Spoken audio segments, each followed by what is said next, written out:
తల్లి గర్భంలో ఉన్నప్పటి నుంచి, చిన్న నలుసిగా ఉన్నప్పటి నుంచి మనలో ప్రతి చిన్ని అణువును కూడా తయారు చేస్తూ, ఆ అణువు గురించి నిక్షిప్తంగా చాలా చక్కగా తన గ్రంథంలో రాసుకుంటూ, అరచేతుల మీద చెక్కుకొని అనుక్షణం ప్రేమించే ప్రేమ శాశ్వతమైన ప్రేమ అంటారా కాదంటారా?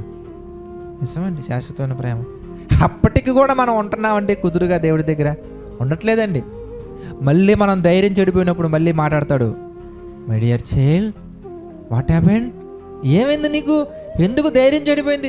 ఏమండి, కొన్ని సందర్భాలు మీరు ఆలోచిస్తున్నాండి, మన హార్ట్ మెల్ట్ అయిపోద్దండి. ఎందుకంటే ఒక విషయం గురించి మనం బాధపడుతూ ఉన్నప్పుడు, ఒక విషయం గురించి మనం డల్గా ఉన్నప్పుడు అండి, ఎగ్జాక్ట్గా ఆ విషయానికి సంబంధించిన సమాధానం మనకి వెంటనే దేవుడు ఎవరో ఒకరి ద్వారా మన దగ్గరికి వచ్చి మనతో మాట్లాడి మనకు ధైర్యాన్ని ఇస్తారండి. ఎందుకు భయపడుతున్నావు?